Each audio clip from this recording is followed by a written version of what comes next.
gentlemen, yes, this is your favorite show, Sports Unfolded, with your favorite hosts, Eric and Ron.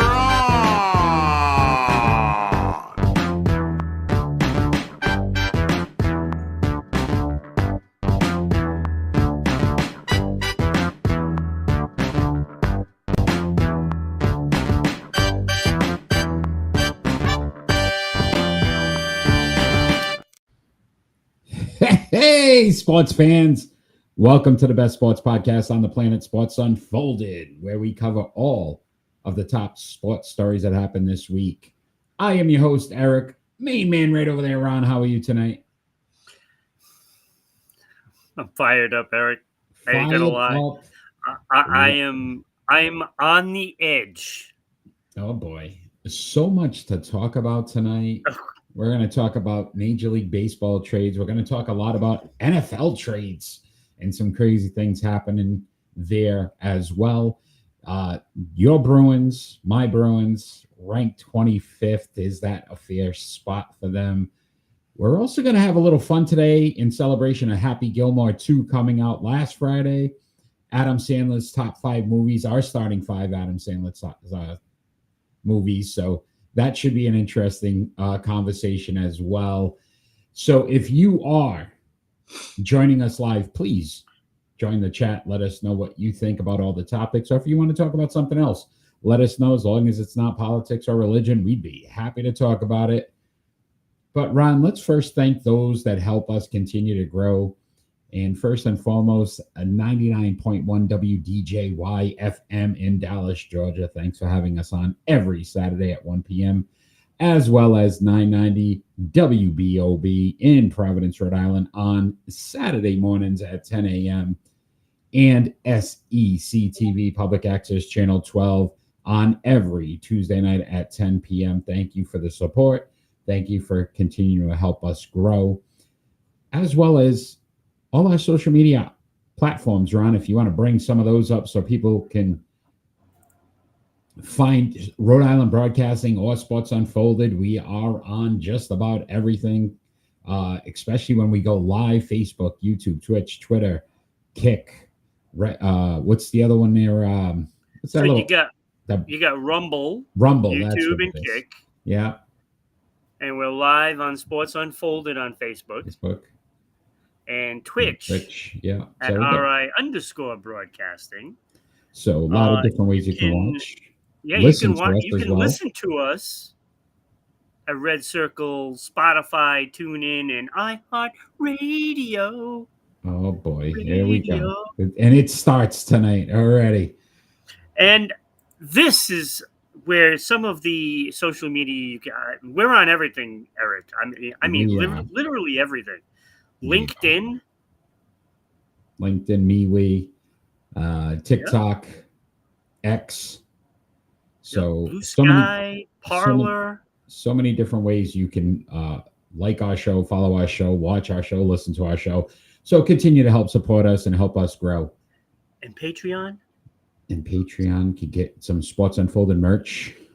Always an opportunity there as well. Ron, I hope people join us live because I'm sure we're going to have some fun tonight. Are you ready to kick this thing off? I don't know how much fun this is going to be. All right, let's see, because I hope it's fun. I am going to lose it here tonight. I'm going to lose it. All right, well, let's start off with our leadoff story, and that is the Major League Baseball deadline ended yesterday. Who were some of the winners and losers, Ron? And if you want to elaborate on any of them, love to hear it. Maybe we'll start off with the winners. How about the winners? Yeah, let's start with them. Let's talk about. And there were quite a few of them, to be honest. I have 3 that I really felt stood out, but I'd love to hear some of yours as well. Yeah, so I think I hate to say it, but the New York Yankees, in my book, were winners. Agreed. I definitely agree with that one. I love Bednar. They got depth, bullpen help, and they did it in a way where you didn't have to get a big name. They got a lot of just guys that can play baseball. Yeah, they got a lot of bullpen help between Bednar, Doval, and And Bird Bird, yeah, were really the key guys that they Bird, Bird, picked up. Bird, Bird is the word, by the way. James, That's thanks for right. joining us live. I just think, unfortunately, I think they did a really good job. Their bullpen is going to be tough now. They got like 4 closers in that bullpen. Yeah, so right, some options, definitely some things that were needed. Help on defensively as well, third base. Yeah, So yeah. definitely make some good moves there for the Yankees. I Yeah. like the No, Astros. go ahead. I like the Astros what they did, bringing back Carlos Correa, putting him at third base. Houston did a good job. Added depth They as picked well. up some bats, right? Yeah. I mean, that's what they were looking for, some bats, and they got some. Even though they wanted a big lefty, but getting Carlos Correa was a pretty big move. I mean, he was so good with Houston back in the day. So maybe it sparked something with him, back with some of his old teammates. Something happened. He's the only team he would have let the no trade clause go for. So kind of like to see that. I have one big winner, but I will let you go next, Ron. I like what San Diego did too. They were swapping players all over the place. It felt like they got the bat in Ryan O'Hearn, first base DH kind of player. Danny, thanks for They joining. got some defensive help with Laureano. Mason Miller was a massive deal. I mean, that was a big pickup. Can I say this though? Every year San Diego's in it. They do stuff. Yes. Is it enough to get past the Dodgers? That'll be the key. It's just they're a team for some reason though. I don't know. Danny, thanks for joining, by the way. I mean, I like what the Mets did. Mets did well as well. I mean, you took care of your center field problem with Cedric Mullins. I liked the Tyler Rogers pickup. That was really good. Gregory Soto, Ryan Helsley. They really put some arms in that bullpen, and I think that is what teams are going to try to do this year. Yeah, it looks like a lot of teams went bullpen, understanding you need that pitching depth. Danny passed his piano class. Congratulations. Got a B+. B+. So Danny's been tickling the ivories? And so my big winner, Ron, though, I have to say, Seattle Mariners. Oh, absolutely. I was saving them. Right for that's Josh Naylor, and you were like, but 288 batting average gives him another solid bat. But then you get Eugenio Suarez, and you look at 36 home runs putting into that lineup. So now you got pop. Yeah, they needed offense. They got it. Yeah. I think that was great because their pitching staff is one of the best, and they did add Ferguson to that as well. I think they made themselves a solid contender, to be honest with you. Yeah, no, listen, American League to me is open. I don't see a clear-cut favorite. I think Detroit even having the best record.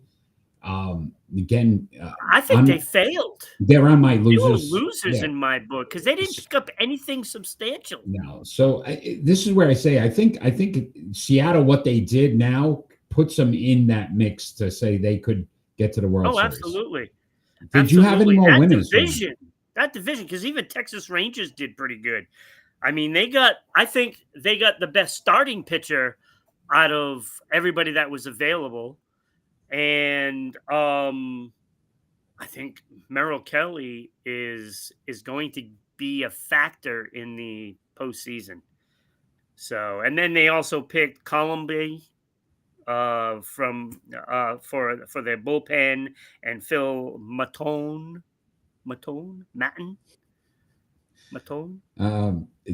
Danny wants to know when you're going to have him back on for an interview.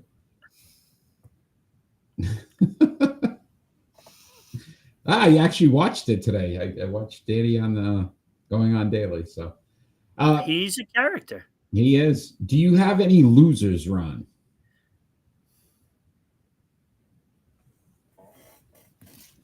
Do you want me to start? Because I can. I will start with. Again, you mentioned Detroit. Yeah. Listen, you have the best record in the American League. You're in need of pitching. You pick up Charlie Morton was your biggest pickup, who's 7-8 with a 5.42 ERA. He's struggling. Yeah. It's not a move that He's moves the needle. 41. Yeah, it doesn't move the needle. I think Detroit had a great opportunity here to solidify. They picked up a lot of arms that didn't matter. Yeah. And I was surprised too. The same thing with the Brewers. The Brewers had a great opportunity to, again, stay competitive with, the Dodgers, the Phillies, the Mets. They have the best record in the league and really didn't make any moves. They didn't do anything that. You got Shelby Miller and Jordan Montgomery. Yeah, nothing exciting, nothing that you sit back and go, okay, they're contenders. I still think those other teams ahead of them did more. Again, in the postseason, that's where. Yeah, but the important thing is the team right behind them didn't do anything either. Chicago Cubs, I put as losers. Yeah, but I think Milwaukee really should be looking past the Cubs in what should have been focused on how they're going to beat the Dodgers, the Phillies, the Mets, those type of teams, because they're going to be in the postseason, and they didn't do enough to beat those teams. Well, I mean that brings up the biggest loser, no pun intended, but that would be the Boston Red Sox. Very surprised. And we had talked about this. Remember when they traded Devers? And they say, yeah, it's all good. We were talking about this. It's all good, but if it pans out, addition by subtraction, they need to go for it by the deadline. We had talked about this. And they did pretty much nothing. Yeah. They made it look like they were doing something. But they did nothing. Like, Minnesota was mortgaging the farm. So everybody was going. It was a big fire sale. And they made it look like in the last half hour that they were making a legitimate pitch for Joe Ryan. And it was not a legitimate pitch. But let me ask you this, Ron. I agree that they are by far the team that should have done something. But again, you had people like you and others talking about Duran as their best player. If it meant giving up Duran, would you have made the move? For Joe Ryan? Absolutely, 100%. Wouldn't even be a question. I'd send them packing myself. This is a team that is clearly overvaluing their prospects. They're clearly overvalued. Now, I like their prospects. I love Roman Anthony and Ceddanne Rafaela. I think they're a hell of a ball player. But why are you holding on to Hamilton? Yes, he's fast. Okay, but he can't get on base. So what good is he? He doesn't play a great second base either. So why are you trying to hold on to him? And all these guys in the minors, it doesn't matter. It doesn't matter about them. I think, honestly, what ended up happening in Boston, they felt like the fans would revolt if they got rid of Devers and Duran in the same year. And I think that's the right guy. See, this is what I. But you also know. I know, but you also got to realize that not every trade works. No, it does not. So if they made the move and it doesn't work, and then your fans, I'm telling you, will say you got rid of our two best players. It didn't work, and I think that's the problem. Nothing for Devers. And I will say this though: the other issue is, Ron, you're already in the postseason if it ended today. So to Boston, I think this is already a successful season, regardless. And this is what they have the Boston media completely snowblind. Like, They are filling the media with, oh, we're going to do this, we're going to do that, it's going to be great, we're going to make a push. They're not trying to make the push. They're making it, they're throwing up illusions. This is what they did in the offseason too. Yes, they got a guy. They got Crochet, okay? right? Crochet, right, they got that. And re-signed him. But they're saying they're in on everybody, and they're really not, because they know that the offers that they're making are not going to be accepted, and they're doing it on purpose. And you watch. You think that they held on to Durant and were so confident that they were going to keep him? Watch off-season. You watch the off-season. They're going to unload him. Was Ryan is he a free agent next year? Was he going to be a rental? No, he's under contract for 2 more years. Yeah, so that one I would have said probably make more sense in Boston. Right. You could have given up Duran. You could have given up Hamilton and a couple of prospects in the minors for him, and everything would have been great. You would have had your pitcher. Not only did they not do that, but they didn't even attempt to get a legitimate starter off of anybody, and there were tons of them available. Ron sounds like Jerry Jones is what they need. Something like that. I don't think Ron's cheap. Ron would be paying players right now if he could, versus Jerry Micah. Jones. So, would you say overall, though, a lot more movement than usual? Yes. Right? And yes. I it was think, pretty awesome. I watched it for the whole day, and I just kept waiting. It's like, when are they going to pull the trigger? When are they going to pull the trigger? There's a lot of them here. 30 minutes left. Oh, they got to get one of these guys. I will say this, though, too. You see certain teams that as much as they call the Yankees a winner, I think the pressure was on them with Toronto playing so well that they had to make a move. And they're still in a battle with the Rays and the Red Sox. So some of this stuff, too, it seemed like panic on some teams. And I love what New York did, because they didn't just get, a guy. They got several players to help. But you started to see Seattle, it made sense. They knew what they needed. They went out and got it. Yeah. I like the Correa move. But I would also say this. Houston doesn't need Correa. I think Correa needs Houston. So, you start to look at it that way. So even if Boston is a loser in your mind, Ron, they're playing good enough baseball to at least be in the postseason. And we know what could happen in the postseason. Anything can happen in the postseason. But look, when you're 2 players away, Eric, you're 2 players away from being a contender. And that's exactly what they are. They need a first baseman and a starting pitcher. Because when you get the starter, you can put somebody in the bullpen, and that'll fix what you need in the bullpen. You put Tanner Houck in the bullpen if he ever comes back now. I don't know. But that's what you do. You go out and if you get Merrill Kelly, and you're going to tell me the top prospect team right now is Boston Red Sox, and they couldn't swing a deal with anybody? That's a bunch of hogwash. They didn't even try. And they're making it look like, oh, my God, we attempted to get this guy and this guy. That's why they released the news that they were going for Ryan. Because did you hear about that story? You heard that it was like, I knew it didn't happen. And then it got reported that it actually did happen. Yeah, great job by Fox over there. Yeah, so.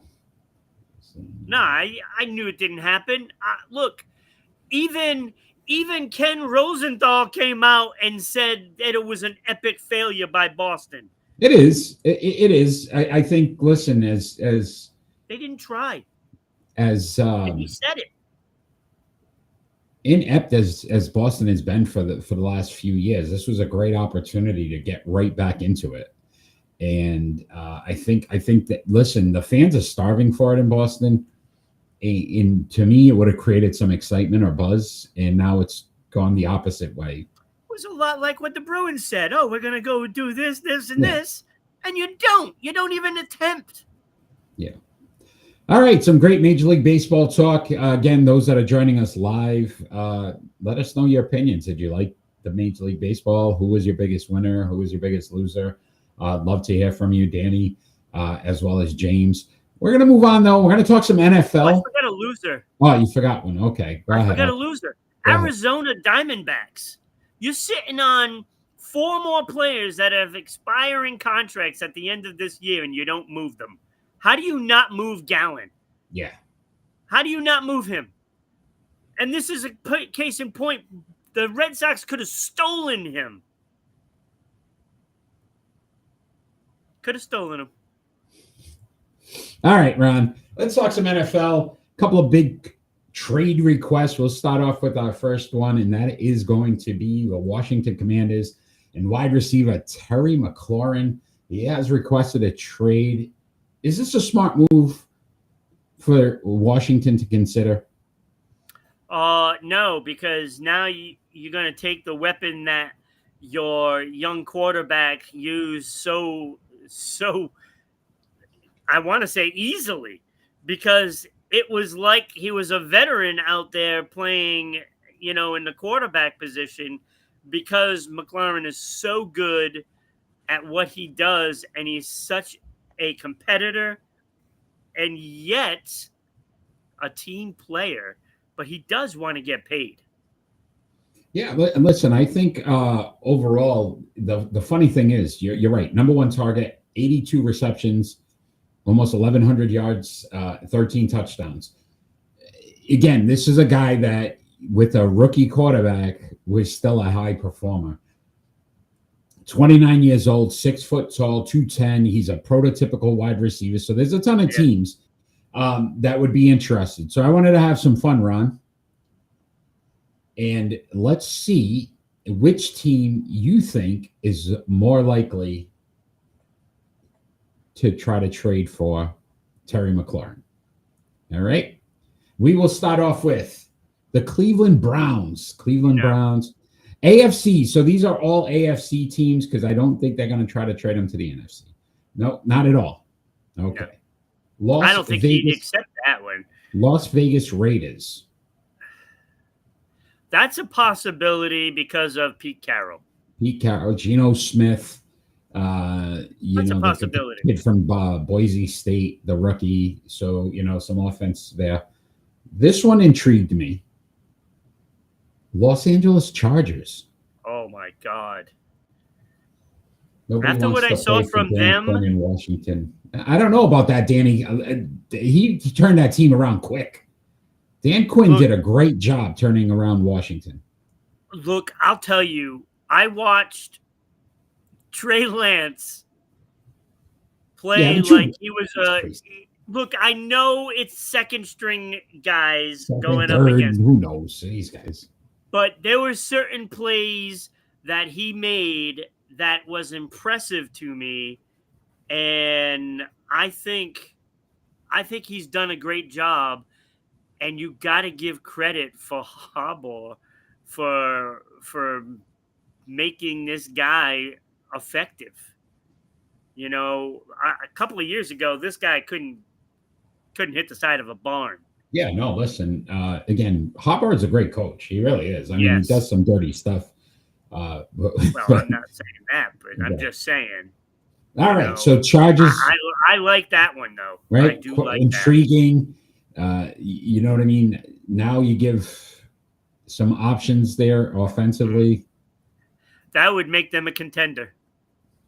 All right, you got to get past the Chiefs. I think that move could definitely help them. Herbert needs something. A legitimate wide receiver. All right, how about the New York Jets? Justin Fields. You got Garrett Wilson. Now you add McLaurin. I think the Jets would love that, but I'm not sure that they could pull it off. Stay tuned. I don't know. I don't know the contract of in McLaurin if he has any say in where he goes. I don't know if he does or not. But I don't think he does. I don't think he'd be happy going there. To New York. Big market. It is a big market. I mean, anywhere in Little the NFL is teams. a big market, but all right. Little teams. Jets suck. Okay. They do Danny, suck. You're right, Danny. I agree with all you right. 100%. What about the Tennessee Titans? You got Cam Ward, number 1 pick. Now you still got Calvin Ridley, wide receiver. Add McLaurin. I don't hate it. I mean, I keep looking at it at McLaurin's point of view, but it might not even matter what his point of view is. Yeah. I guess I'm saying, what would be the best fit for him? Yeah, I mean, I like that Charger fit. Yeah, that Charger move would be dynamite. McLaurin And I like the Vegas one, to be honest. There's no way they trade him to Dallas. One more team run, and these are the top 6 teams in Vegas right now for odds. Okay, that's why we're discussing these teams. And this is the number 2 team. Number 1 being he stays in Washington. That's the best odds. Number 2 odds, the New England Patriots. Oh my God, I'd love it. I'd love it. I'd be tickled pink. It would fill every shortcoming that the Bruins and Red Sox made. every void that they made this year would be washed away just by coming to New England. I think this would strengthen Stephon Diggs. Yeah. I don't think Diggs is a true number 1 anymore. At his age, with the injury, now you get McLaurin in that offense. Diggs becomes extremely dangerous for New England. And to me, it makes so much sense for New England to want to make this move. First off, you give Drake May a legitimate wide receiver besides Diggs. And what I will say is this, if you think about it, Drake May is still a rookie. He hasn't played a full NFL season. Look what Jaden Daniels was able to do with McLaurin.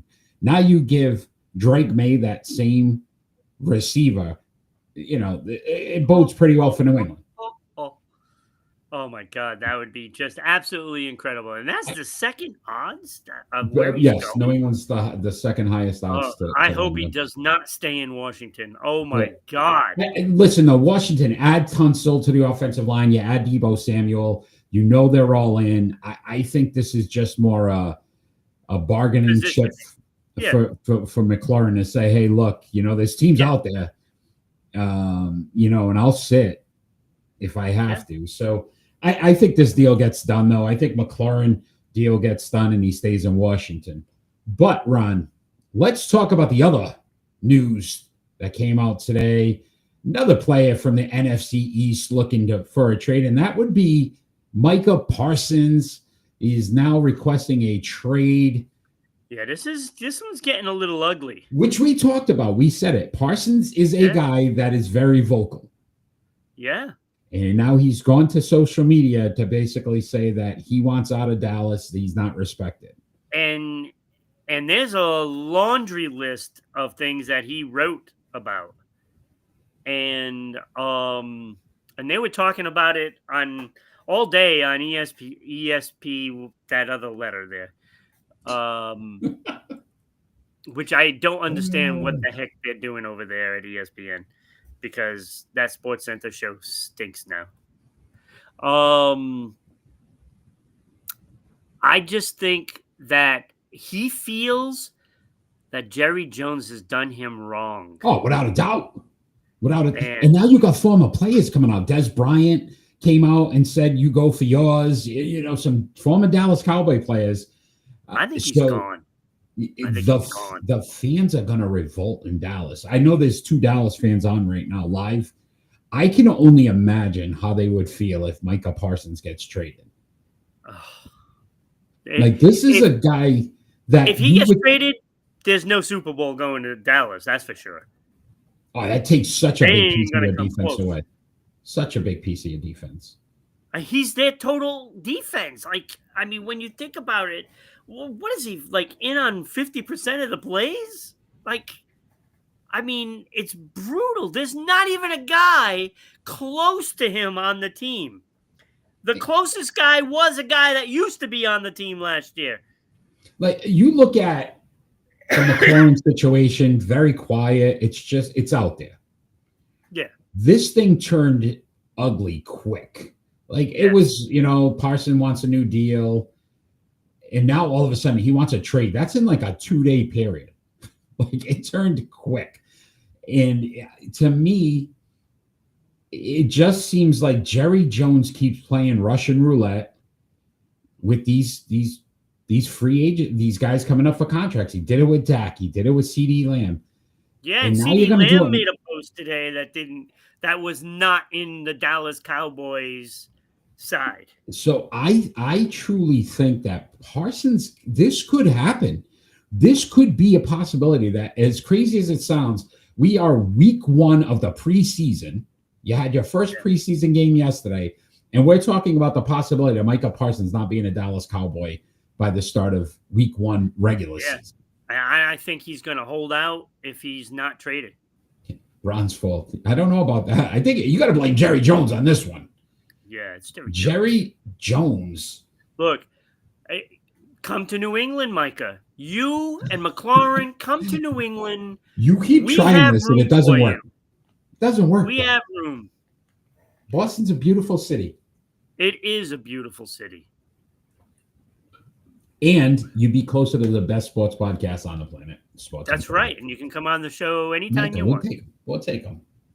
So it's going to be an interesting couple of weeks here, because he's currently holding in, which seems like the popular choice now. It just goes to show you what Jerry Jones does.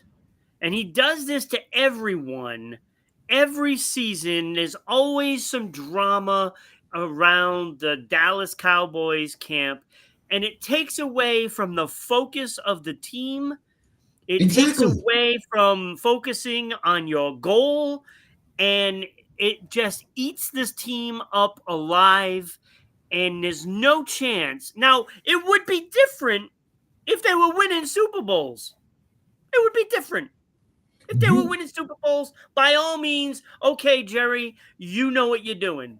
But this game has clearly passed him by, and he doesn't know how to work players these days, because it's a lot different than back in the 80s. And I also think that he's going back when the 90s, and the loyalty and the way those guys were, it's not the same anymore. It's not like that anymore. And I think he has to realize that. I think you said it perfectly, Ron. When it comes to, listen, you get Dak back, you got CD in the fold. You drafted well again, which they draft well. He does do that well. Yeah. You didn't need this. You needed everybody in camp and just focused on the task at hand is how do we get better than the Philadelphia Eagles, who are in our division and seem like they're going to go back to the Super Bowl. And all we're going to talk about for the next 4 weeks is Micah Parsons and how he's trying to get traded out of Dallas. Like that's insane to think about, that Jerry Jones is okay with that. What you're trying to do. You're trying to accomplish something. You're trying to get this team on the same page, and you keep shooting yourself in your own foot. That's what this team does. And I know we talk about, their failures in the playoffs. What do you think that comes from? It comes from all this crap that they have to try to get through all season long. And by the time they get there, they don't have anything left in them. I will say this. Listen, Jeff Lurie, Philadelphia Eagles, is a very good owner. Those players play hard for him. Yeah. And you saw it with the fact that they got to the Super Bowl and they weren't going to lose it. I don't think the Dallas Cowboys players care if Jerry Jones wins another one ever again. They don't. Yeah, no. Because they don't look at Jerry Jones and say, oh, he's our guy. Like, he's for the players and he cares about the players. Right. He cares about the bottom line. He is the highest revenue team in the league. Yeah. And every year it's the same thing. You're trying to shortchange a player and what they're worth. And then it ends up costing you more because now all these guys keep signing, and you got to end up signing this guy CeeDee for Lamb ridiculous. is kicking himself right now. Yeah, after the contracts of the other wide receivers, yeah. But again, the market every year is going to change. But it's just nuts. It's just nuts.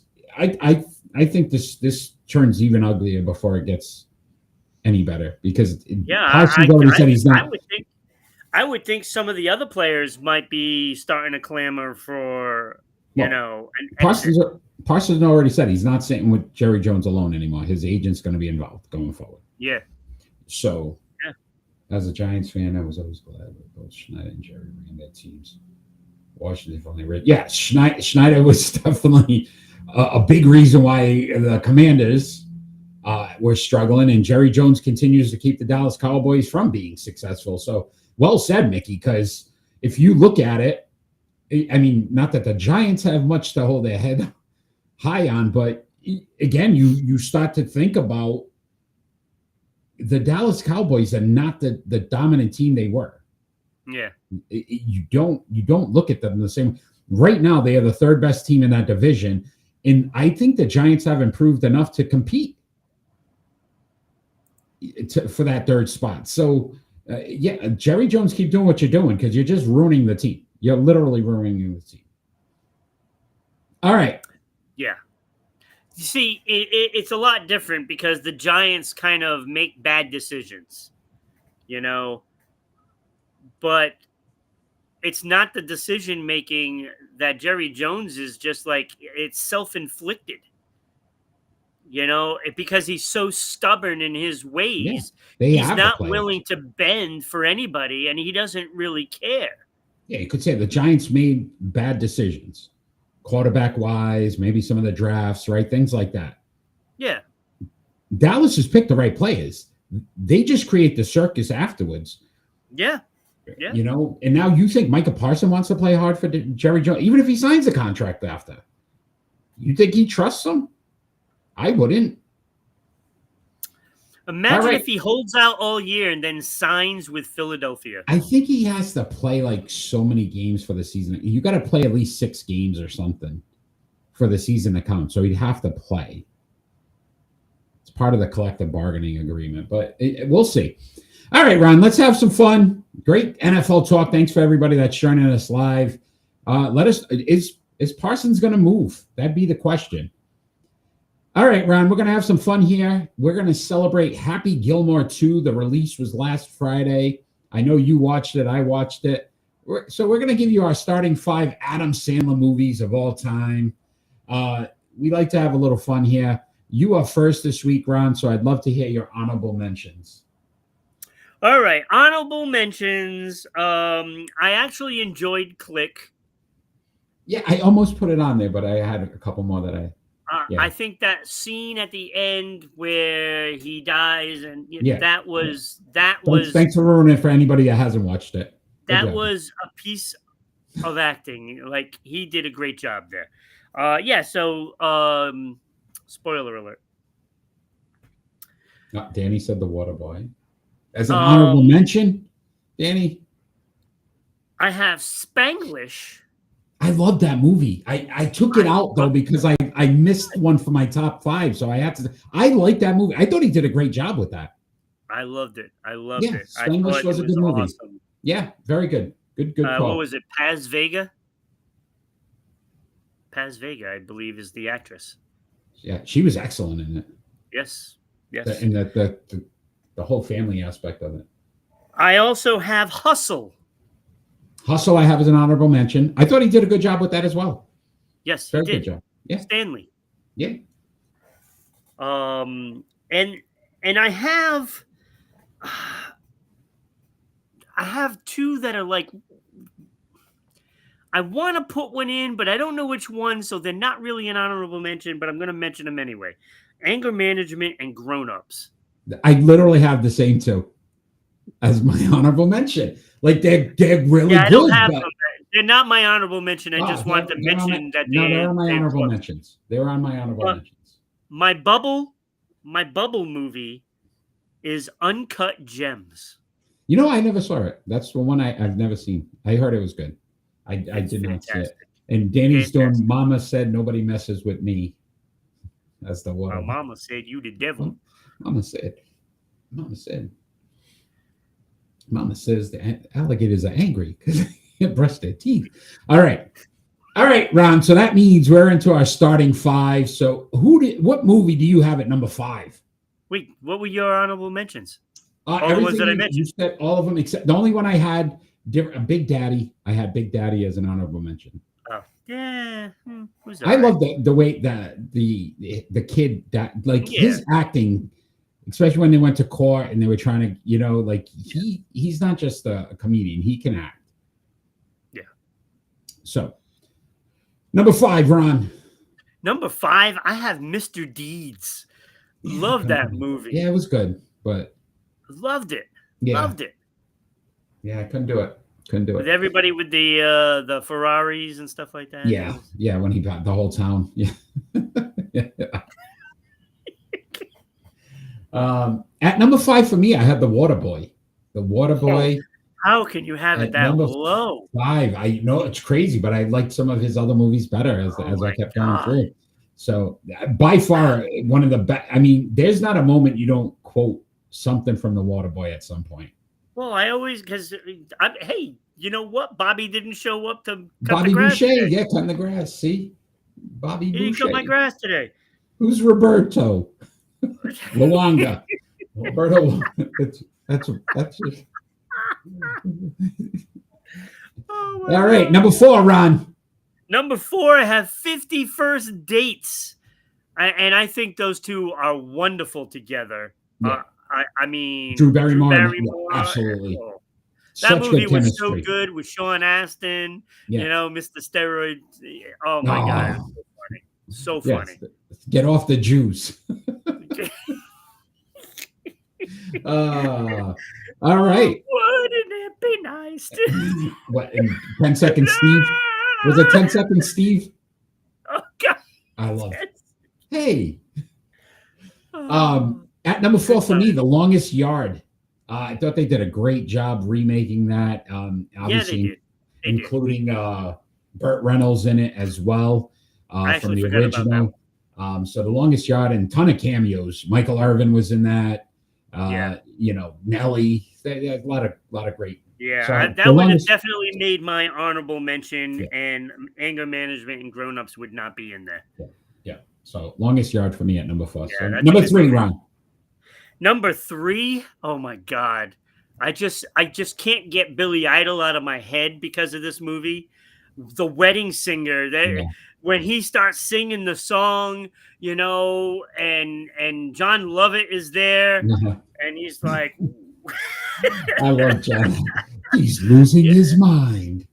Yes, it was such a great movie. Oh my God, I loved it. It was one of my favorites. All right. Not bad. Obviously. At 3 for me, the original Happy Gilmore. I loved Happy Gilmore. What the hell do you have above it? What the hell? Obviously, the classic character, and then bringing him back 30 years later, and it's one of the all-time Netflix highest viewed movies in history. So people were clamoring for Happy Gilmore. So, great movie. Great. The original, great. Phenomenal. Oh, my God. And then even the second one, all the cameos and the fact that they brought so many people back, it was great. The second one wasn't great, but I enjoyed it. No, it was great.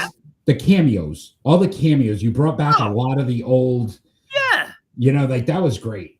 I loved seeing some of those guys. But all right, so at number 2. Oh, me. I have The Waterboy, number 2. Waterboy, Gatorade. You can't, right? Like you can't. You can't. Like it was so funny. Captain Insano. Everybody in it was funny. Henry Winkler was absolutely a genius. When he's on the phone and there's the cords just dangling, he's in the heels. His tattoo. Bro, Captain Insano though is still. How old are you, son? God. How old Captain are you, son? Insano kind of reminds me of other things, but 36 that's or whatever. And he just starts. Oh boy. Yeah. So.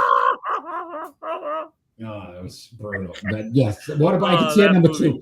Listen, I think you could put these in any order. So for me, Sound like 50 a choo-choo train. at number 2 for me was 50 First Dates. I love that movie.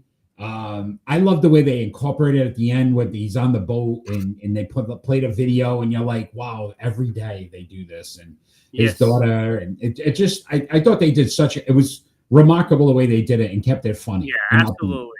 I loved it. I mean, my top 5 is just. Yeah, I could watch these over and over again. Yeah. Yes, and I have. Yeah. So at number 1 for you, I'm gonna assume it's Happy Gilmore. That's my favorite comedy of all time. And I mean, it doesn't hurt that he's a huge Bruin fan. And Terry O'Reilly is my favorite player of all time. So it was like a match made in heaven for me. And this movie was just so great, from everything from being in front of the baseball pitch machine, to Bob Barker's fight scene. You're wrong, Bob. Oh my God. This movie was just a perfect movie. Yeah. A perfect movie. And the dynamic with trying to save his grandmother's house. And you were rooting for him then too. Yeah. Shooter McGavin. McGavin. Right. Everybody was fantastic. Of course, the late, great Carl Weathers. Chubbs. Like this movie was this was a great one. And I did watch it like a couple of weeks ago. So, then I watched this one. Yeah, the second one. So for me, number 1, I've seen this movie 8 million times. The Wedding Singer by far is my favorite all-time movie of his. Yeah, I love the 85. I loved when his girlfriend's in the basement and he's like, "Do me a favor, take that shirt off before you jinx the band." It was like, like they just before you jinx the band and they break up. Oh my God, it was so funny. So many things, and the rapping grandma, and just that movie from the start to the end. It had me in so many emotions and laughing, crying, wanting the love story behind it. I thought absolutely. And I'll tell you, the song that he plays on the plane for her, that's a great song. It was. Loved it. Yeah. Loved it. Yeah. The Billy Idol. Nobody talks to Billy Idol. Billy Idol is just a riot, man. Oh my God. I love Billy Idol. Danny's going with the Waterboy at number 1. Which is not a bad choice either. That's my number 2. Yeah. So it's a good choice. Yeah. You can't go wrong with any of these movies. You know what the funny thing is, when we did this, Ron, I was looking, I'm like, wow, he's had some really good movies. Yeah. And you think it's like slapstick, but it's not. Like even 50 First Dates, Wedding Singer, Spanglish, the Uncut Gems. Like these were not just he's. I now pronounce you. Oh my God, I can't. I just think Cousin Larry, but it's not. It's from the one with the fireman with Kevin James. I pronounced you Chuck and Larry. Chuck and Larry, thank you. Yeah. I couldn't. All I could see. Chuck and Larry. That was a good one. That was a good one. Yeah. He's really had some good movies. All right, that was fun. That was fun. Yeah, check out Happy Gilmore 2. We do suggest at least definitely. Look, it's good to see. Happy Gilmore 1, but it's pretty funny. How many sequels are better? Nostalgia, There's never a better sequel. It's so hard. I like the extended story, and people are saying that it's too violent, blah blah blah. You know what? No, I thought he did a good job with it. All right, let's talk some NBA, Ron. The Knicks make a big move, re-signing Mikal Bridges. Do you like the decision by the team? I like what he did. He took less money to try to help the team. We don't see that too often now from athletes. Yeah, sure. So 4 years, $150 million. Max could have been $156. So it gives them an opportunity to pick up another player. Listen, this team was in the Eastern Conference Finals, Ron. And the Eastern Conference right now is a mess. It is. This team, injuries have taken its toll on a few teams, and then some trades, and this team could legitimately make the finals next year. It could with Karl Anthony Towns, Jalen Brunson. I think people are overlooking Cleveland, but that's besides the point. But Cleveland And they're chokes also every game. overlooking teams like Orlando and Detroit and Milwaukee. I still got a ways to, well, not a ways to go, but they'd have to make a jump. The Knicks have proven they can do it. It's going to be interesting. I like this move, though. Mikal Bridges, listen, if anything, he's a good player. He's a good player. And guess what? We talk about this all the time, Ron, and we've mentioned this 8 million times on our show. He plays every game. Yes. He does not miss games. Like, this guy plays. He played 82 games last year, 18 of the postseason. Like, he doesn't miss a game. This guy plays most of the game. So, yeah, I think the most minutes in the NBA last season. Like, he averaged like 38 minutes a game. Yeah, it's insane. Like, and you know, he's one of those guys that works hard. Danny, he's always hustling, and we got to make Danny's not paying attention.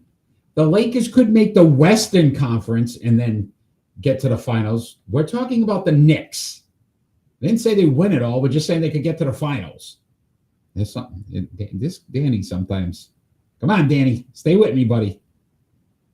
He's must be drinking some of that sauce that Kenny was drinking. I guess so, because I like the move. I thought it was a good move for the Knicks. Yeah, no, it is good because I think he's a pretty solid defensive player as well. And look at what all these other teams did, right? Milwaukee getting rid of Dame, Boston, and whatever the hell they're doing in Boston. Like, the Knicks decided let's run it. Who's our starting center now? Garza. The NBA would love an LA New York finals. I'm telling you right now, that would be heaven for them. Yeah, LA's going through some issues too. I think LeBron is feeling a little slighted. Luka looks good. You see how much weight he's lost? He's ripped. He looks good. All right, let's talk some Major League Baseball again, Ron. Just interesting story. Ronald Acuna Jr. Back on the IL with an Achilles injury. Well, now they're saying it's a strained calf. I guess the question is this the next Mike Trout, though? There's a guy that already been an MVP, Major League Baseball Player of the Year, Rookie of the Year, 5-time All-Star, 3-time Silver Slugger. You start to look at this guy like, wow, what a career he's going to have. And then you realize he's played 777 out of a possible 1,243 games. So he's missed over 500 games.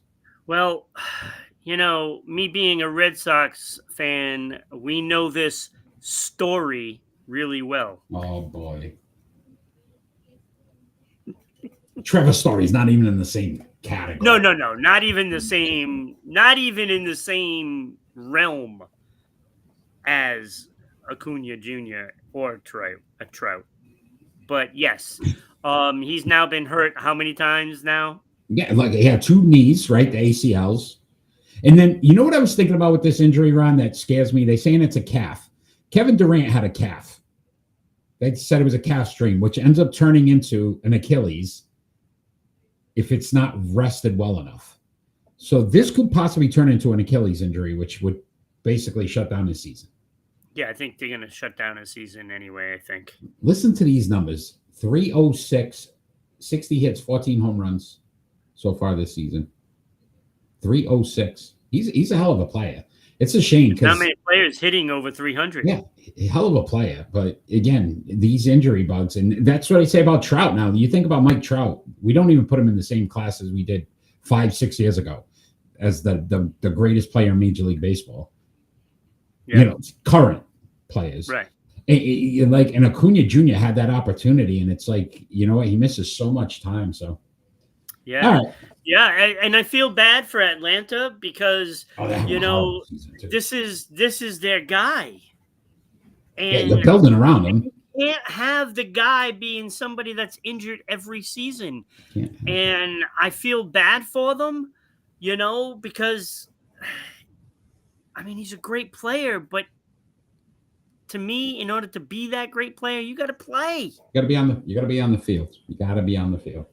All right. Well, hopefully a speedy recovery. Hopefully it's not as serious, but we'll keep an eye on this one as well. That's going to start from scratch next year. I think. I think they're going to mortgage off the farm next year.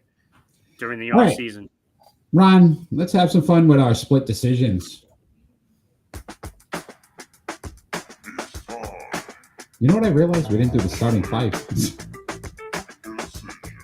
Yeah, we did. We did. No, I was so excited I didn't theme. do the sound. Yeah. I was so excited about Adam Sandler movies. I was like, hey, I forgot all about it. I know. Split It's been the decision. highlight. Our split decision segment basically ask each other two more likely questions, and we have to make a decision. You are first this week, Ron. Your first split decision. Well, we've already talked some baseball, so I might as well bring that up. Who is more likely? Poor Mickey. Mickey is a New York fan. He's like, Mets still can't beat them, even with the Braves having a crap season. They still can't beat them. Hi, Mickey. I hear you, buddy. I hear you. There's always that team. But they have maybe 10 guys that they could have played this, I was going to say this too. No pun intended, but everybody has that Achilles heel. No. Okay. All right. Too soon, right? Too soon. All right. Who is more likely to be a bigger impact for their new team? Now, pay attention because there's 5 guys here. Oh, jeez. It's like the restaurant. All right. 5 guys. Carlos Correa for Houston. Yeah, no. I'm ready. Eugenio Suarez. I love that. For Seattle. Yeah. Ryan O'Hearn for San Diego. Harrison Bader of Philadelphia. Defensive. And Cedric Mullins of the New York Mets. I'm going Suarez here. I think that's a hell of a move for the Seattle. That's big bat. That's a pop. They needed that. Tough place to hit though.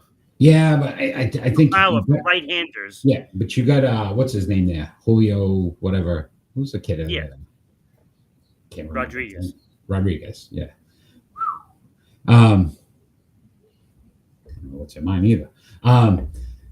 But I will say, you know what I mean? I just think you get a big pop like that. Eric Nick's out winning. Yeah, we used to have a big pop. Sam Cassell. All right. Good question, though, Ron. All right. Here's your first split decision. What was the question? Which? Danny wants to know. Danny, it was who's more likely to have a bigger impact for their new team? Carlos Correa, Eugenio Suarez, Ryan O'Hearn, Harrison Bader, or Cedric Mullins? Oh. All right, Ron, your first split decision. Which NFL holding is more likely to be traded? Trey Hendrickson of the Bengals or Micah Parsons of the Cowboys? I think it's going to be Micah Parsons. I just don't sense anything. I don't sense that this is just positioning for Micah Parsons. I don't think Micah Parsons really needs to position himself doing anything. I think Micah Parsons was pissed off that Jerry Jones tried to get him to sign a deal, without his agent being there, and then basically dismissed him. Yeah. And I don't think he wants to be spoken to like this. And I think he's personally offended. And I think he really does want out. Interesting. Danny agrees with you. All right. Your second split decision question, Ron. All right. This is a pretty good one. Who is more likely? I like how you're. This is a pretty good one. All right. No, this is good. Right. This is pretty good. Okay. Who is more likely to score more goals this upcoming season for the NHL? They're all right wingers. Okay. Corey Perry, who's now with the Kings. Justin Brazeau, former Bruin, playing in Pittsburgh. Watch, he's going to be with Sidney Crosby. Watch. Or Victor Arvidsson, the new Boston Bruin. I'm ready to take Boston off that. Arvidsson's out. That leaves me. Corey Perry or Justin Brazeau, former Bruin. Brazeau. Pittsburgh, though, good line if he gets with Crosby. But I'm going with my boy here, Danny. I'm going to help him out with the LA Kings. I'm going Perry. Yeah. Yeah, James doesn't think they'll trade him. Think they're going to let him sit. It could be, but at some point you got to get some value for him. I think that might happen. Jones did the same thing with Prescott. Yeah, we talked about that, making Prescott, CD Lamb. It just signed him, day before. But this one's getting ugly. Even with Dak, you didn't hear it. You didn't hear all this stuff coming out, So that's where I think it's more personal than it was with Dak. It's Mike is a different breed. He's out there. He's going to talk about it, and we're seeing that come out quick. All right, Ron. So I'm going Corey Perry. Your second split decision is which Major League Baseball pitcher is more likely to finish with the most wins this season? Garrett Crochet, Max Fried, or Freddie Peralta all have 12 wins currently.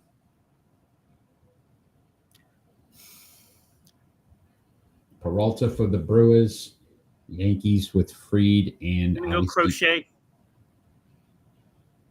You think Crochet is going to have the most wins on this? Okay. I think he's just a better pitcher of the He is three. a good pitcher. He is a very good pitcher. That was a hell of a pickup for them, Boston. Dak is not trash. He's a good quarterback. He's not trash. There's trash out there. We could discuss that. If you go to Cleveland Browns website, Danny, and look up their quarterback situation. Yeah, Mickey saying hi to James. And then you can talk about trash. Crochet. I like the way he did that, though. Crochet. That's pretty good. So Danny agrees with me with the Crochet. Danny agrees with you. All right, Ron. That was our split decision segment. That was a fun one. What about the NHL? Let's talk some NHL. Flacco is a stud. Okay. Flacco is a stud, James. Yep. Woo. I'd take Flacco over Dak any day. Yeah, okay. ESPN recently released their NHL power rankings, Ron. They had the Boston Bruins at 25. Is that too low? All right. So let's put this in perspective. Okay, hold on, because I'm going to help you a little bit. Last season, Bruins finished 33, 39, 10, 76 points, which was 28th. So they were the 28th record in the league. Only teams worse were the Flyers, Predators, Blackhawks, and Sharks. All right? So what I did was, Ron, I'm giving you 32 through 26, starting with the Chicago Blackhawks being the worst team at 32. Okay? Then just do the math. San Jose Sharks, who had a worse record. Blackhawks, who have the worst record. So you could see why they'd be behind Boston. Pittsburgh Penguins, Nashville Predators, Seattle Kraken, Philadelphia Flyers, who had a worse record, and the Buffalo Sabres. And then the Boston Bruins. So far, feel pretty good. Feel pretty good. About right. All right. Here's the 5 teams ahead of them. So from 24 to 20. All right. 24 to 20. Anaheim Ducks are ahead of the Boston Bruins. The New York Islanders, the Columbus Blue Jackets, the Vancouver Canucks, the Detroit Red Wings. I think ESPN got this one right. I think that's pretty good. They're the 25th best team in the league. Yeah. Yeah. Because I look at it this way. Who did they sign that moves the needle higher than that? Exactly. And that's what they said. They really didn't do it. Bing Crosby plays for the Penguins. Yes, he does. He also was really good in some movies, Singing in the Rain or something. Bing Crosby? Singing on the Ice. Singing on the Ice. Bing Crosby. Look, I just look at it this way. You know what? There's only a couple of teams that were worse last year. And you figure Charlie McAvoy can't be as bad as he was last year when he was healthy. And then Hampus Lindholm makes them better, of course. They were without him pretty much all season. But goaltending should be better. The only thing they did was block their young players from coming up. That's all they did. They signed players just good enough that the young kids don't get a chance. And that is so bad. It's so irresponsible. If you were going to sign some players, like you said you were, this is, the Red Sox trick. Oh, we're gonna sign some guys and we're gonna get back to the playoffs. The roster didn't improve enough to make the playoffs. Arvidsson, 15 goal scorer, is not going to move the needle because you lost more than that when you gave away Marchand. So I think I don't know overall, how it's better. ESPN did good. Yes, They I got think that they one got right. it spot on. 25th best team in the league.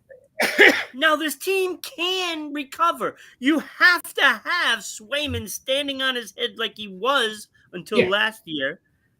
You have to have McAvoy actually want to check somebody. Got to have him do that. You need to check yourself before you wreck yourself.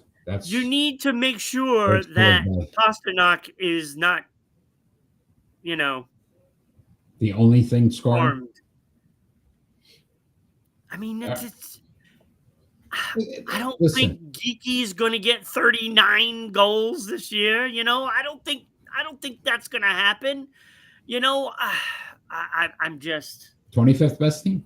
All right, that's settled. All right, Ron, let's move on to our pick and roll. This is just awful. It's time for I don't happen to Boston sports and roll. We came on, we did a podcast, and Boston team stinks. That's basically what happened. Well, we did get one championship while we've been doing this way.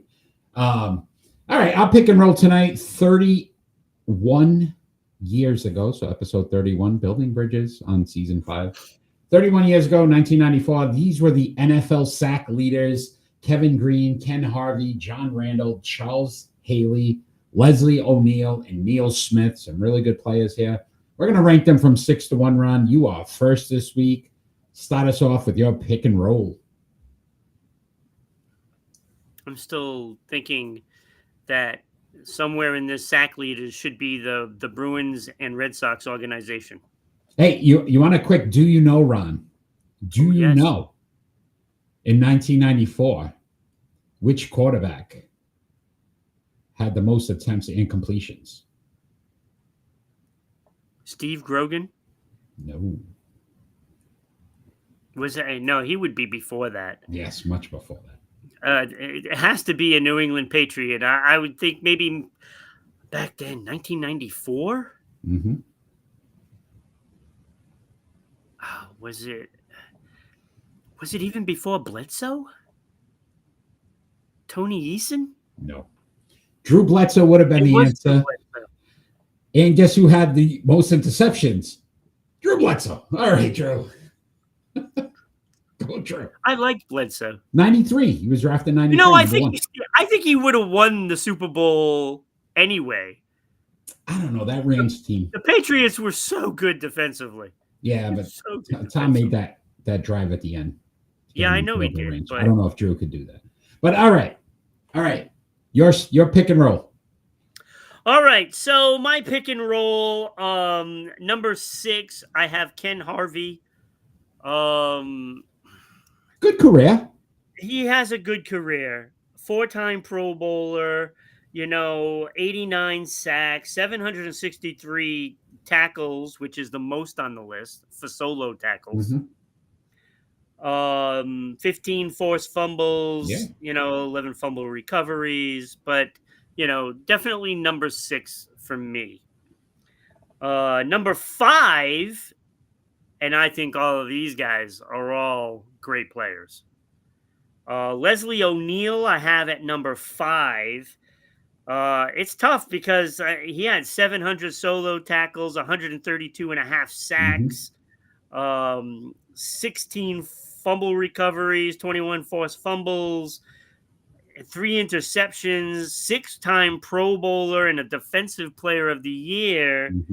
But it wasn't enough to get him higher than the next 4 guys. But I do like him as a player. He was really good. Really good for the Chargers.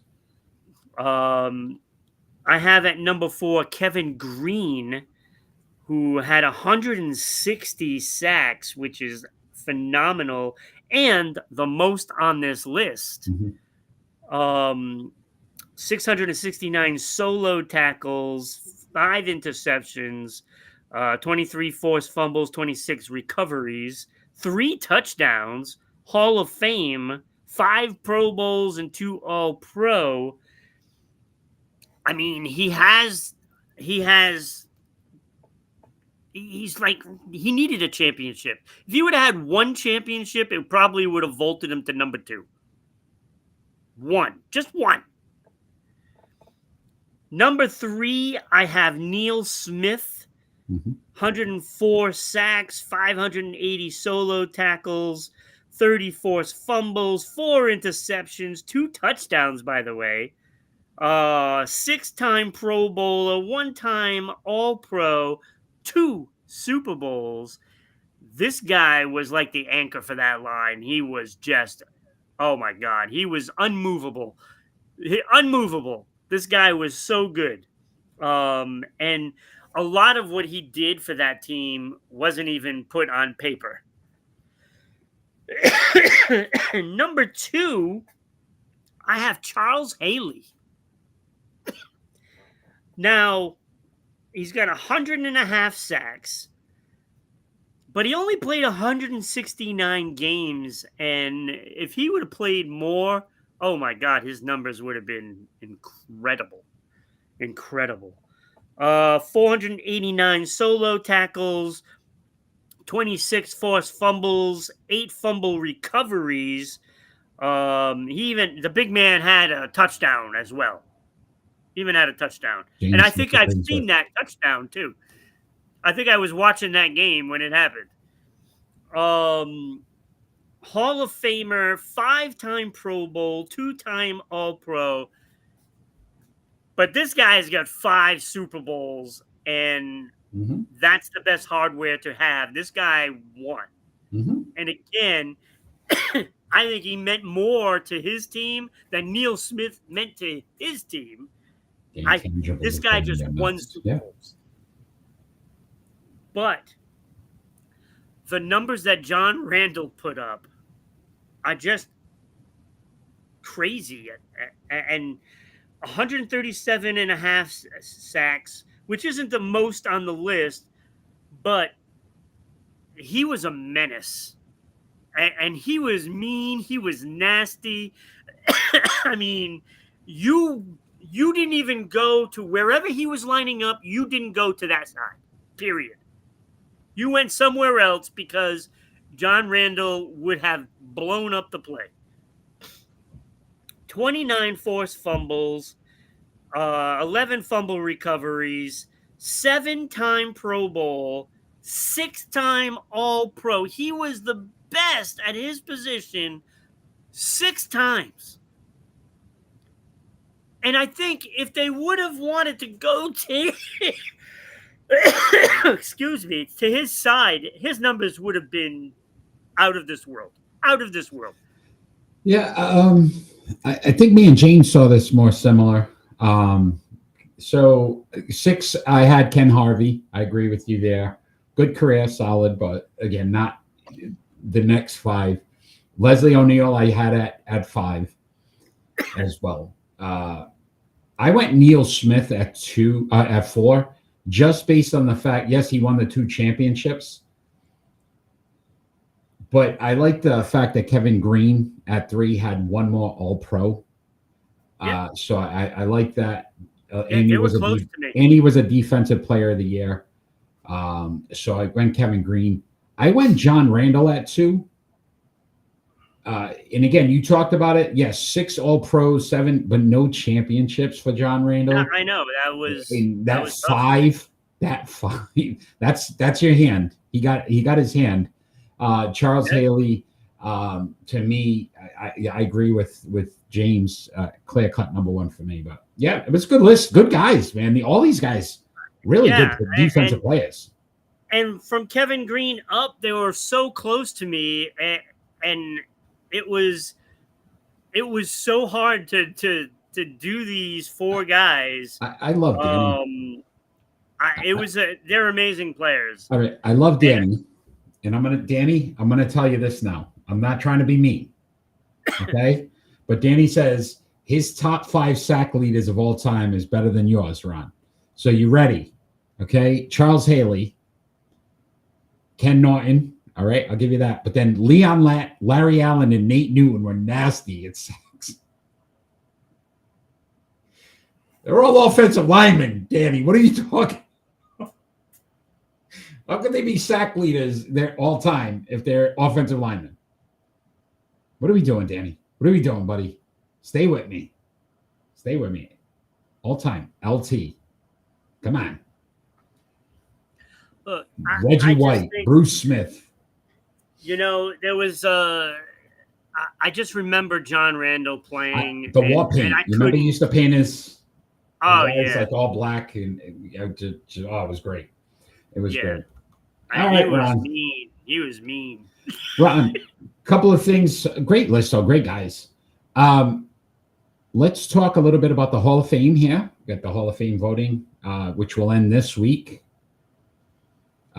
We just voted in last month Kareem Abdul-Jabbar and Zinedine Zidane. We are looking to induct our next 2 athletes this week. In the voting, go to Sports Unfolded Sports Poll page on Facebook today and cast your vote. For the NFL, we've got Deion Sanders, Rob Woodson, Arenas Williams, Eric Allen, and Steve Atwater. That's a good one. I think Deion's leading that one. Who's leading in that? Deion's leading that one, I'm pretty sure. Now you're going to make me go check, buddy. I like it. I like where your head's at, Ron. You know, you're not just a pretty face. No, not just. Not just. See? All right. We currently... Yeah, that's a tough one, man. Rod Woodson is no joke, too. Deion Sanders is leading with 53%. Rod Woodson... Who's got no votes? Everybody's got a vote. Okay, good. Everybody. Aeneas Williams with 1%. He got 1 vote. Oh, come on. Let's get him some votes, people. And then we've got for the WNBA, Maya Moore, Candace Parker, Swin Cash, Cheryl Swoops, and Tamika Catchings. Cheryl Swoop leading that one pretty handily right now, 63%. Tamika Catchings, no votes right now. Maya Moore and Candace Parker, 18%. So Haley has more rings than 28 teams. That's a tough one, too. I mean, that's a really good one. So check out the Sports Unfolded Sports Poll page on Facebook today. Cast your vote and help induct this week. Next week, we'll have a new member, 2 new members of the Sports Unfolded Hall of Fame. So we're excited about that. Absolutely. All right, Ron. It is prediction time, and we'll bring this chart up. Not a good week for us last week. Both went 3-4. Danny 3-3. Danny needed to do the NASCAR. You're only 1 game over. Yeah, I know. It's getting ugly. So if you are live, so Mickey, Danny, James, please give us your picks as we call them out. So make sure you do them all. And continue to add to your chart. All right, Ron, we are starting in Major League Baseball. I'm trying to get the predictions thing here. I can't find it. There it is. Tonight, the St. Louis Cardinals at the San Diego Padres. We got a 3-game series. Who wins? All right. So. All right. San Diego just made a whole bunch of trades. I'm not sure what their lineup is going to look like this weekend. Interesting. I'm going St. Louis. Ooh, Sinistana. All right. I'm going Padres at home. I still think they got a better team. James going Padres. Mickey, Danny, if you guys got to pick, who you picking? St. Louis Cardinals at the San Diego Padres, 3-game series. Padres still in the heat here. I think they're 3 games back. Only 3 games back. I know. They can't afford to lose any series right now. It's kind of crazy to think about. All right. I'm going to move on. Oh, Mickey went Padres. All right, Mickey. On the chart, my friend. I like it. Danny still trying to get his top 5 sack leaders of all time. All right. Also, Major League Baseball, 8-4. This series starts around. We got the New York Yankees at the Texas Rangers. I love what the Yankees did. I like the depth. I think they're going to start to turn it around. They're getting rid of a lot of dead weight too. Stroman now they cut. They cut LeMahieu earlier. These guys weren't doing anything. Wow, really? So, yeah. So I think they're just, and they're paying a ton of money to these guys. It's nice to have money. But I'm going Yankees here. I think they're going to start to win some series. They need to turn some stuff around. So I went Yankees. Yeah, see, I think Texas did very well as also, and they're going to be at home, and they didn't really get rid of a lot of things. So they only gained. They're waiting for those guys to go in. I think Texas wins the series. Okay. All right. We got some Texas different this week. Yeah. Woo! James went Texas as well. Mickey, if you have a pick. New York Yankees at the Texas Rangers. 3-game series. Who wins it? All right. WNBA action run tomorrow. Got the Minnesota Lynx at the Los Rangers. Best staff in the AL. Mickey agree, knows. Nick. Mickey was our baseball guy. Missed those polls, Mick. Love to get them back. The MLB rankings. Minnesota Lynx at the Los Angeles Aces. That game is tomorrow night. Ron, who do you have? I like Minnesota.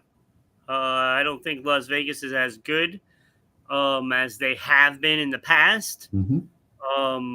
So I will go with Minnesota. I think their goal is to get to the postseason and championship. This is the caliber team they have. Big win last week. Beat the Liberty in that rematch. I think the Lynx are the best team in the WNBA, and Vegas has just been inconsistent this season. So yeah. I agree with you. I went Minnesota as well. Mickey, WNBA action. Minnesota Lynx at the Las Vegas Aces. Who do you have, my friend?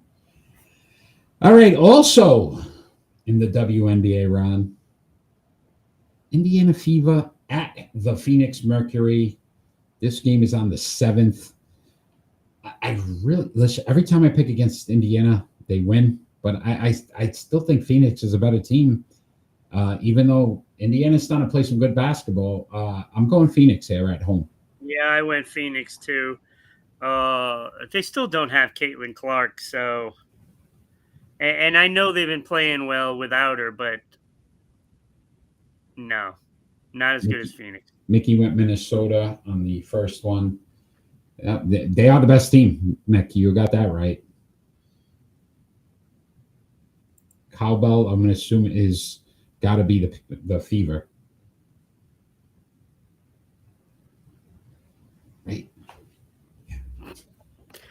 I don't know. Makes more sense for Indiana. Do they have a cowbell there? Yeah, the Fever. See, yeah, because it just makes that they're in the farmlands and all that. That makes more sense. Phoenix, no, wouldn't make sense. Cowbells. All right, Indiana Fever at Phoenix Mercury, Mick. All right, MLS action. Ron, no Clark, no win. He's going Phoenix. Yeah, still dealing with that groin injury, Ron. 8-10, Major League Soccer. You had to go there? I had to do it again. Inter Miami CF at Orlando City. Orlando City. I'm going Miami. I don't even know if gotta feel Messi is going to be playing. I don't know. I think he without is, him, they're going to play harder. And if he's there, it's his first game back from the suspension, I'm assuming. Yeah. So he'll want to score many goals. So I go Miami. I went Miami as well, but I really hate Major League Soccer's team names. These things are Orlando City. You couldn't come up with anything better than that. Who cares? Mickey said, who cares? Into Miami City at Orlando City. We have some football fans out there. We do. We have a lot of soccer fans out there. We do. All right. This Thursday, Ron, NFL preseason, once again, Cincinnati Bengals at the Philadelphia Eagles. This is a must-see. Must-see for the first 30 seconds. Look. Games won Orlando. If anything holds up, Cincinnati will lose because it's the beginning of the year. They don't pay any attention. They haven't shown up in camp yet, so so I'm going Philadelphia. All right, you're going Philly. Second string there is better than anywhere. Yeah, see, I went Bengals here. I think because it doesn't matter, so they'll win these games. They win the games that don't matter, and then when they need to win, they don't. So I went Bengals. Okay, there we go. See? And the Eagles' little hangover from the Super Bowl. They're not ready James yet. chose Orlando City. Yes, he did. Let's see what we get for the NFL here, guys. Cincinnati Bengals at the Philadelphia Eagles. It's preseason. I mean, you can't. You got to. Dude, we need picks. We need games here, buddy. I don't know what to tell you. There's not a lot going on. Have more baseball. There wasn't any good games this week. There really isn't good matchups this week. Did you only look at the Red Sox schedule? James going with the Bengals. Oh, boy. All right. Apparently, the Royals are going for it. Whoever wins the coin toss. I don't know who that is, Mickey. You got to make me watch the game to follow the coin toss. Make a pick, Mick. Come on, buddy. You got this. If you go, look, a tiger or Bengal could beat an eagle in a fight. I mean, look at it that way. I'm not sure. No. Can't. It's exhibition. I got you, buddy. I hear you. I hear you. We're just trying to get some. There's not a lot of sports this week. All right. Sunday. Wait a minute. We could do like those pop darts that they do now. I'm watching that Sports Center crap, and the two hosts are playing pop darts, and they're throwing these suction cup darts onto a table. I don't know, dude. And I'm like, what are they doing? This is sports right now. What do you got? Cornhole tournaments. And, I would rather watch cornhole. I'm just saying. What are we going to make picks on that? All right. This Sunday, Ron, the Iowa Corn 350. They really got clever with that one. It's in Iowa. Go figure. It's corn. We need a top 5 driver. Who do you have? I'm going Kyle Larson. The guy's got 11 top 5 finishes and 14 top 10 finishes. So I'm going to go with Kyle Larson. The guy is a beast. It's a beast. He was second last week. Kyle Larson racing really well. This assures that he's either going to win or not finish the race. Yeah. I went with my man Chase Elliott. I'm going Chase Elliott. Oh, now he goes Will Byron. I can't win. Your first time. Oh, that's great. Nobody's going Bubba Wallace, who just won. AJ Foyt. He won his race for the next year. Is AJ Foyt? Look at Mickey. AJ Foyt still racing? I don't know. I don't even know if he's alive. Isn't he an Indy? Isn't he? No, he might be. Yeah, he's like an Indy racer. Hey, give Mickey some credit. That's pretty good. And Dick Trickle came in 23rd. Remember that? Sports Center used to Oh, always yeah. tell where he finished. All right, Ron. Dick Trickle. Before we get into our final thoughts, can we tell all the wonderful people out there how they can become a sponsor of the best sports podcast on the planet? It is the best sports podcast on the planet. It's very simple. Dale Earnhardt Sr. I'm going. Oh my God. Okay. Let's get back to this racing, because the idiot that was on Sports Center this morning You're all over said, yeah, but it was Sports Center. I know, but if you're ever going to be on Sports Center, you're ruining it. Look. She called him Dale Earnhardt as if he was flying a freaking plane. I have no interest. Dale Earnhardt. But it wasn't just a slip of the tongue, because she mentioned it a couple more times and still called him Earnhardt. Ow! She's an idiot. I will say this. How do you not know who it is? It's fun when they go right, though. Sometimes they go right. He's like, no interest in 500 miles of a left turn. Yeah. I was just so, and then of course the darts and the basketball shot thing. I don't know what they were doing on Sports Center today. I don't understand it. It's but they're doing that top 50 state thing. I don't care. So they go to the state things and do it. Yeah, so they were in Florida playing pop darts, so whatever the hell it's called. I think we're losing focus on how you can become a sponsor of the best sports podcast on the planet. Tell them how, Ron. Off my chest. I had to get it. So, look, your ad will be here, and we will read the ad. So not only will people see it, but it will be heard on the audio version for Spotify, Red Circle, iHeartRadio, and TuneIn. And also, it gets put on the radio for WDJY, FM in Dallas, Georgia. So the suburbs of Atlanta. So Atlanta gets to hear it too. It's a big market. You got to get on this. Hopefully the ratings come out soon. So your ad can go up there throughout the whole show. So get on this. Send us an email at ribroadcasting.media@gmail.com. We can send you out the media kit so you know exactly what you can do. And again, not only seen, heard, so many different markets now, Providence, Rhode Island, as well as Southeast Connecticut. So many different opportunities there as well. Yep. Ron, it is final thought time, and our final thoughts don't necessarily have to be about anything sports related. It could be about anything happening in the world today. You are first this week, my friend, so please grace us with your final thought.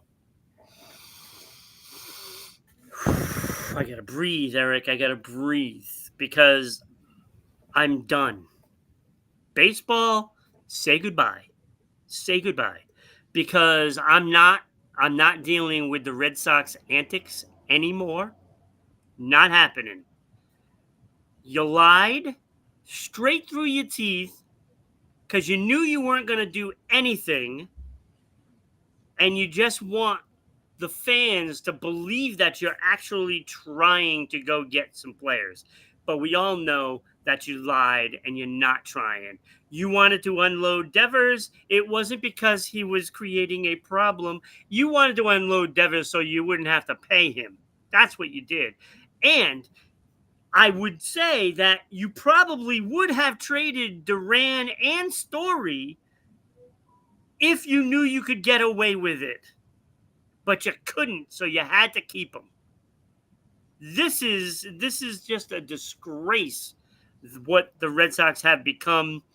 I guess we're better off moving to Liverpool and being soccer fans, because that's probably where they're spending all their money, that the Red Sox are paying, all those fans that are paying to go to watch one of their games. It's going right to Liverpool, and I'm not dealing with it anymore. So I would say something else, but I can't. I had to bite my tongue there. right. I'm just done. I'm done. Okay. I'm done with it. I'm done listening to Breslow BS everybody. And that organization they need to sell the team. Just sell the team, please. All right. Chocolate, Can the thanks for Yankees joining. own 2 teams? No. Thank you. Finally had a Friday off while watching me. Thank you. Thank you, Mickey, for joining us tonight. Appreciate it. My final thought is just as another sad tragedy. And again, where we are in the world, the New York shooting outside of the NFL building, 4 lives lost. Again, just a sad story because it just takes away from everything that we're trying to do when we talk about, just enjoying the game in whatever this person's reasons were. It doesn't mean you had to go out and kill 4 innocent people and really change the trajectory of their families' lives going forward. So just want to give our condolences to those that were lost. The NFL did a moment of silence yesterday at the Hall of Fame game as well. And Roger Goodell attended the funeral for the off-duty officer who was killed as well in that tragedy. Distraught in the interview. Yeah, it's. I think this really affected him. He looked, to be honest with you, I don't really care about Roger Goodell, but he looked impacted. Yeah, emotionally. Yeah, listen, it's all fun and games. We can take jabs at people, but lives are lost now. Lives were lost. So It's just a tragedy. So obviously our condolences go out to those families. That's my final thought, Ron. I want to thank everybody that joined us live tonight. Mickey, awesome having you on. Hopefully you can join us again next Friday, as well as James. Our man Danny always comes through with a good time, and Chocolate, thanks for jumping in late here. But we will be on next Friday night at 6 p.m. Eastern Standard Time, everywhere and anywhere. So like, share, follow our show, tell your friends about it. Come join us next Friday at 6 p.m. Eastern Standard Time for the best sports podcast on the planet, on Rhode Island Broadcasting and Sports Unfolded. We will see you next week. And all we ever ask for around every single show is that we finally get some peace on earth. Have a great night, everybody. We'll see you next week.